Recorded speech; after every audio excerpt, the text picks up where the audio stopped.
سلام و عرض ادب به شما دوستان همیشه همراه تلویزیون اینترنتی هوروتا. امروز توی کافه دنج، یه جای بسیار زیبا در کنار یه دوست عزیز، فاطمه هاشمی عزیز، خانم هنرمندی که سالهاست به هر حال دستی بر هنر داره. دلمون میخواست که این عزیز رو شما هم بشناسید. این شد که به صرف یک قهوه دعوت کردیم خودمون رو اینجا. خیلی خوش آمدی فاطمه جان. سلام، منم خیلی خوشحال شدم. بسیار سپاسگزارم. بفرمایید. خب فاطمه جان، از خودت بگو عزیزم، از اینکه فعالیت هنری تسکیه شروع کردی. فاطمه کیه؟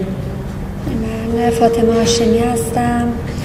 از سال 85-86 فعالیت هنریمو شروع کردم با داستان نویسی و داستان کوتاه و این چیزا. و سال 89 من یه رمان چاپ کردم به اسم تا همیشه. بعد فعالیت هنری تئاتری داشتم، موسیقی دارم که متاسفانه الان به دلیل وضعیت بیماریم یه 4 سال فاصله ایجاد شده که اکنون در لازم من سالن دارم و میکاپ کارید. خب تئاتر چی؟ تئاترم بودم ولی الان میگم فاصله که ایجاد شده به خاطر بیماریم فعلا کار هنری رو گذاشتم. یه ذره در مورد بیماریت میگی؟ چند بار گفتی بیماری، میخوایم بفهمیم که من از سال 98 سرطان رحم نوع HPV گرفتم، جز 5 نوع بدخیم و پرخطرش که هیچ درمانی نداشته و نداره در حال حاضر و با هم زندگی میکنیم. قطعاً بیماری چیز خوبی نیست، مخصوصاً اگر که از نوع خاصش باشه. به هر حال هم درمان بیشتری داره و پیچیده تری داره، هم قطعاً درد بیشتری داره. اما اینکه ما چجوری با مشکلاتمون در واقع روبرو میشیم یه بحث دیگریه. یه وقت آدما در اثر ناامیدی از یک ذات‌الریه ممکنه بمیرن، اما ممکنه با امید برای یک مشکل بزرگی فائق بیان. خب فاطمه چجوری با این مشکل برخورد کرده؟ اولین باری که من فهمیدم سرطان دارم، من جواب آزمایشم رو گرفته بودم، رفتم مطب دکتر پیش دکترم، خیلی شلوغم بود. منم عجله داشتم، داداشم و آبجوام اینا پایین منتظرم بودم. بعد اونا هیچ میفهمیدن یا مشکوک بودن؟ من کلا به خانواده چی نگفتم. خانواده من الان بعد از 4 سال بودن، 1 سال و 3-4 ماه که میدونن کلا. بعد دکتر اصرار داشت که من بشینم با من صحبت کنه. من عجله داشتم، میخوام برم خرید دارم، باید برم، میخوام برم به کارم برسم. خب مگه چی میخوای بگی غیر از اینه که من سرطان دارم؟ یعنی اینقدر مهمه؟ بعد خودت حد زده بودی یا اینکه همینجوری یه چیزی نه گفتی؟ اصلا کلا من یه چیز واقعیت و اینو همیشه حسش میکردم. من این سرطان رو همیشه حسش میکردم که یعنی من آمادگی اینو داشتم، از قبل هم من انتظار این سرطان رو داشتم. بعد چی به دکتر گفتم خب نهایتا میخوای بگی سرطان و فلان از این حرفا، خب باشه من میرم بعد میام. بعد خانم دکترم اتفاقا تا تو راپله دنبال من میدوید و صدا میزد که بیا کارت دارم، بیا خیلی مهمه. بعد من گفتم من میرم بعد میام. گذشت بعد از یه هفته 10 روز من رفتم پیگیر کار درمانم شدم. وقتی هم رفتم سوار ماشین شدم، آبجیم گفت چی شد؟ چی گفتم یه چی گفتن قبلا 1 دونه فیبروم داشتی، الان شده 5 فیبروم. خلاص من کلا خانواده رو یعنی نمیخواستم به خانواده همچین چیزی بگم و اینکه بعد هم که مشخص شد من مرحله دیگه طی کردم، نمونه برداری و نمیدونم پاتولوژی و از این چیزا. بعد تو این اتفاقا تو این مسیر من از نمیدونم خوش شانسی بود، از چی بود که من پامم شکست یکم مجبور شدی بیمارستان بستری بشی. من پامم شکست متاسفانه، 2 جا شکستگی و 1 جا پارگی و از این حرفا که نتونستم به درمانم درست رسیدگی کنم، عقب موندم از درمانم. بعد که بودن 3 ماه 4 ماه زمان برد که من بتونم مراحل درمانم رو دوباره شروع کنم و طی کنم، که وقتی رفتم دکتر گفت باید شیمی درمانی شروع کنیم. من هر لحظه با خودم تصور میکنم نه من نمیتونم اینو بگم، خب من اگه موهامو از دست بدم چی میشه، چه جوری میشم، این تصوراتو داشتم. بعد میگم خب من چطور به خانواده بگم، ولش کن من این انجام نمیدم. بازم یکم سرلنگاری کردم، با 2 ماه تأخیر با اصرار دکتر و اینا من دوباره رفتم مراحل شیمی درمانی که شروع کردم. قبلش من موهامو رنگ کردم، موهای جلوم اومدم رنگ کردم، گفتم که به بهونه این که موهام جنسش خراب شده که کوتاه کنم و کچل کنم که خانواده‌ام چیزی نفهمه. من موهامو رنگ کردم و رفتم واسه شیمی درمانی که متاسفانه من جواب منفی گرفتم. یعنی شیمی درمانی من جواب عکس داد، منفی گرفتم. مریضی و بدن من در مقابل بیماری مقاومت بیشتری کردم، نتونستم. بعد یه عمل دیگه اومدن واسه من انجام دادن، عاشق بود، یه حالت سوزوندن لیزری بود و اینا. به من فرستادن بیمارستان خاتم الانبیاء تهران. بعد رفتم اونجا، متاسفانه به دلیل پلاکت خیلی پایین من و اینکه من بازم تو سال 98 یه سری اتفاقات برام پیش اومده بود، متاسفانه شروع سرطان خونم داشتم که خیلی زود برطرف شد، ولی من پلاکتم یعنی شما یه سرطان داشتی در ناحیه رحم، بعد این خون هم اضافه شده؟ خون قبلش رو داشتم، یعنی شروع سرطان خون من قبلش داشتم. بودن 6 ماه بود که از اون گذشته بود که این یکی اومد، این یکی سرطان رحم اومد.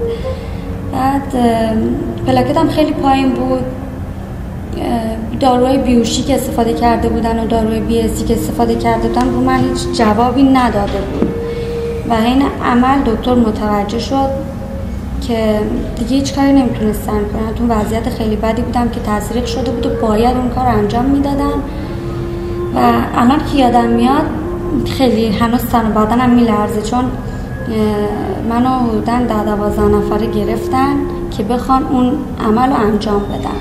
مگه تو حالت هوشمندی بود؟ آره، چون من نه بی‌اس شده بودم نه بیهوش، به دلیل پلاکت پایین نمیتونستم بیهوش اصلا کلا نمیشدم، تاثیر نداشت، بیهوش نمیشدم.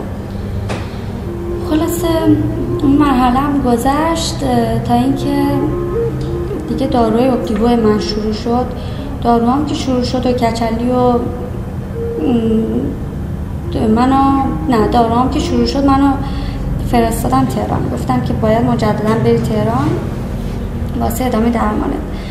که من به خانواده گفتم که میخوام برم واسه آپدیت کلاسه آرایشگری. فاطمه زمانی که داشته میجنگیده، هنوزم داری میجنگی، بله، با این بیماری مواجه شدی، گاهی پیش اومد که ناامید بشی؟ نه اصلا. اتفاقا من این سرطان رو یه انرژی خیلی خاصی میدم تو خودم که بیشتر بتونم به هدفم برسم، بیشتر نزدیکتر بشم و همش با خودم این کلمه رو، این جمله رو تکرار میکنم که من باید انتقام کسایی که به سرطان تسلیم شدن انتقامشون رو بگیرم و همش میگم من برنده این نبردم، برنده این جنگ منم، چون ما انسان میتونیم خیلی خطرناکتر از این کلمه سرطان باشیم. طبیعتا.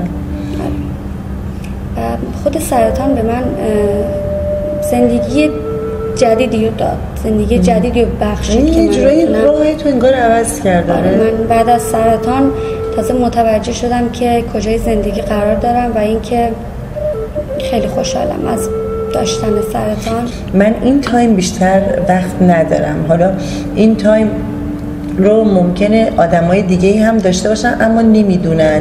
ممکنه با یک تصادف اون تایم تموم بشه، ممکنه در اثر بیماری دیگری باشه، اما حالا به هر حال سرطان هم از اونجایی که هم اسم بسیار سهمگینی داره و یک ترس و یک رعبی رو ایجاد میکنه، ممکن آدم حس بکنه دیگه تموم شده.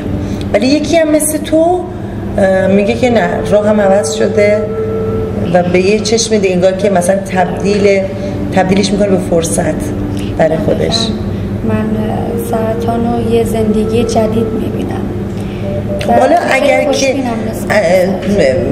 به تو بگم فاطمه تو اینقدر دیگه بیشتر فرصت نداری، تو اون تایم چیکار میکنی؟ خب به من همینطوری هم گفتن که تو قاچاقی زنده ای و من 70% درگیری دارم، 30% که سالم، ولی من از این 30% دارم استفاده کامل میبرم. یعنی من خودم رو تسلیم نکردم، از لحظاتم دارم استفاده میکنم، یعنی با دردام دارم زندگی میکنم. دردا شدن جزء برنامه روزمره من. گاهی که حسشون نکنم نگران میشم، میگم اینا کجا رفتن، چرا نیستن. نگران نیستی برای اون 70% که بدنت نه اصلا بهش فکر نمی کنم، چون از این 30% دارم به خوبی استفاده میکنم، اون 70% رو بهش فکر نمی کنم که ندارم. فاطمه چه برنامه ریزی برای زندگیش کرده؟ مثل تمام آدمای عادی که فکر میکنی ممکنه 70 سال دیگه زندگی بکنه با همون 30% از بدن، یا اینکه نه حس میکنی که نه، من ممکنه این تایم دیگه باشم کنار بقیه، پس تو این تایم من هدفام رو ببندم. من برای این تایمم هدفایی که دارم هدفای مشخصی دارم، یعنی میخوام دنبال آرزوهام برم، دنبال رویاهام برم، چیزایی که ازشون فاصله گرفتم، کاری که انجام نداده بودم و نمیتونستم و الان شرایطشو دارم و حس میکنم این شانس و این شرایط خود این سرطان به من داده که بتونم دنبال کارام بگیرم و پیشرفت کنم. میدونم که بعضی روزا فاطمه توی بیمارستانه، یعنی درمانش رو ادامه میده، چند روز میره توی بیمارستان و دوباره برمیگرده میاد بیرون و به زندگی عادیش ادامه میده، اما دوباره برمیگردی و میری همچنان توی بیمارستان در حال رفت آمدی. حالا با توجه به این شرایط، به شرایط کاریت هم لطمه وارد شده، میتونی کار کنی، درآمدی داری؟ آره لطمه وارد شده که قطعا، ولی ادامه میدم. همون تایمی هم که من از بیمارستان میام مستقیم میرم سالن، اصلا خونه نمیرم، چون معمولا من بعد از بیمارستان درده خیلی بیشتری رو میکشم، درده خیلی بدتری، و اینکه نمیخوام جلو خانواده باشم و جلو خانواده درد بکشم، کلا میرم سالن هستم تا تایم آخرین تایم که دیگه ساعت 10-11 شب میرم خونه، به کار من میرسم. هزینه های درمان بسیار بالاست و کمر شکن، با توجه اینکه داروی بسیار گرون قیمتیه. چطور تامین میشن؟ من تا الان 1,220,000 فقط پول آمپول دادم، یعنی بجز هزینه های دیگه ای که دکتر و ویزیت و آزمایش و پاتولوژی و داروها و قرص و اینا، بجز اینا. خب من چون خودم سر کار بودم، از قبل پس‌انداز داشتم، ماشین داشتم، ماشینمو فروختم، طلاهامو فروختم، کلی وام گرفتم. تنها ارگانی که تا الان کمک کرده فقط این بود که به من چند تا نامه دادن واسه وام گرفتن از کمیته و نمیدونم مرکز بیماران خاص که من وام گرفتم که وامارم خودم دارم پرداخت میکنم. هیچ کمک خاصی هم از هیچ ارگانی نشد. یعنی سرطان از نظر من تجارت توی ایران، چون هر آمپولی و من با 20 میلیون میخریدم الان شده 137 میلیون. تجارت برای دلالان دارو و آمپول 1 میلیونی من الان شده 58 میلیون. دارو ایرانیان یا خارجی؟ خارجی. چطوری به دست میاری اینا رو؟ از داروخونه ها؟ از بازار سیاه تهران. از بازار سیاه، یعنی توی داروخونه ها؟ نه، فقط بازار سیاه تهران رو میتونیم تهیه کنیم. ناصر خسرو. آره ناصر خسرو، یه چند جای دیگه که بازم تو فروردین بود که اعلام کردن که داروها رو بدون فاکتور میدیم.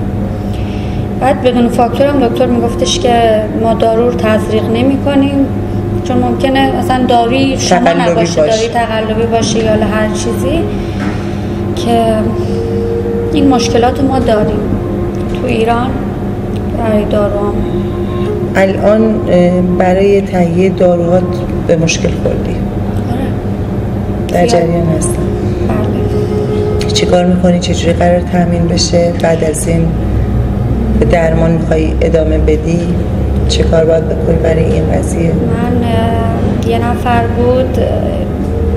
بودن پول دو دوره از داروهای منو، یه شیخ بود اسمش، حالا چون نمیخواد کلا نمیتونم بگم، از امارات برام این هزینه رو 2 ماه متقبل شد. امارات؟ از امارات متقبل شد و اینکه داروهای منو تامین کرد. من تو وضعیت خیلی بدی قرار گرفته بودم، تو شرایطی بودم که دیگه ریام درگیر شده بود، ستون فقراتم درگیر شده بود و این من داروها رفته بودم بگیرم، فکر میکنم آبان ماه بود، داروی 20 میلیونی من شده بود 66 میلیون، داروی آمپول 1 میلیونی من شده بود 18 میلیون و من با اون 20 میلیونی که داشتم واسه مثل هر ماه که میذاشتم مجبور شدم آمپول 1 میلیونی رو بگیرم 18 میلیون و نتونستم آمپول 66 میلیون، یعنی آمپول 20 تومانی که شده بود 66 میلیون بگیرم و این باعث شده بود که من ریام و ستون فقراتم و اینا خیلی زود تهاجمی درگیر بشه. که یکی از دوستان، من توی این هم دارو هم کلا دیگه گیر نمیمد، توی این استا من منتشر کردم و اینکه بچه‌ها کمک کردن، با من همکاری کردن و یکی از دوستان منو معرفی کرد به یه خیری که 2 دوره از داروهای منو متقبل شد و واقعا من ازشون تشکر میکنم. اگه صدای من میشنون، اگه تصویری از من میبینن، من واقعا مدیونشونم. حرفی، سخنی، دوربین، این مردم، این مسئولین، این دوستان شما یا هر کسی که فکر میکنی از دریچه این قاب میتونه حرفتو بشنوه یا اینکه تو حرفی بهش بزنی؟ من میگم که سلامتی بزرگترین آرزوتون باشه. شاید کلمه خیلی کوچیکی باشه ولی همه چی تو همین سلامتی خلاصه میشه. جان که باشد جهانم زیباست. من سلامتیمو از دست دادم و الان تمام داراییمو که از دست بدم نمیتونم سلامتیمو برگردونم. قدر سلامتیتون بدونید و اینکه با کوچکترین بیماری و مریضی خودتون رو تسلیم نکنید. سرطان شاید اسمش وحشت انداز باشه ولی از ما آدما نمیتونه خطرناکتر باشه. سرطان یعنی که سرطان میارم تا آن روزی که چه خودتان خواهید خوب شوید و چه خودتان خواهید تسلیم شوید.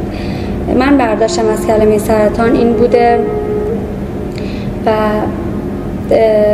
به امید اینکه همه سرطانی‌ها خوب بشن با آرزوی سلامتی و بهبودی کامل. و من همیشه با خودم این تلقینو دارم و این امیدو دارم که من تا پایان 30 سالگی جشن سلامتیمو بگیرم انشالله. فاطمه شاید جثه ریز و کوچیکی داشته باشه اما انسان بسیار بزرگیه و جهان بزرگی هم داره. فاطمه متولد 1371 فروردین 71، یعنی تازه به مرز 30 سالگی رسیده. من صحبتم با اون دسته از عزیزانیه که جهانشون اونقدر بزرگ هست که بتونن علیرغم تمام مشکلاتی که توی این دنیا وجود داره باز هم دستهای مهربانشون رو به سوی انسانهای مهربان دراز کنن. دست در دست هم بدیم تا هیچ فاطمه‌ای درد نکشه. من فکر میکنم علیرغم اینکه فاطمه در تمام صحبتاش حتی یک کلمه نگفت دال بر این که به اون کمکی بکنید، اما همه ما میدونیم این بیماری و سایر بیماری های خاص چه مسائل و چه مصائبی رو برای بیمار و خانواده بیمار به همراه داره. امیدوارم که شما عزیزان هنرمند، شما آدم های خوب و شریفی که میتونید به فاطمه ها کمک کنید، به فاطمه عزیز ما هم کمک بکنید تا بتونید داروهاش رو تهیه کنه و جشن بهبودش رو در 30 سالگی بگیره به امید خدا. شما عزیزان هم اگر که مواردی مثل فاطمه دارید و دوست دارید از قاب تلویزیون اینترنتی هورتا دیده بشید و با عزیزانی که دوست دارید صحبت بکنید، ما پای صحبت‌های شما با جان و دل میشینیم و به دیده منت امر بفرمایید تا ما بیایم پیش شما. خیلی ممنون و متشکرم. ممنونم از فاطمه عزیزم از اینکه وقتت رو در اختیار ما قرار دادی. انشالله که یک شب دیگری اینجا با یک کیک زیبای شکلاتی نشسته باشیم و جشن موفقیت و جشن سلامتی شما رو به همراه تمام عزیزانی که پشت صحنه هستند و همیشه در کنار ما هستند، سرکار خانم رحیمی عزیز که تصویربردار بسیار ارجمند ما هستند و تشکر ویژه میکنم از کافه آکل جناب آقای پلاسی عزیز که این مکان زیبا رو در اختیار ما قرار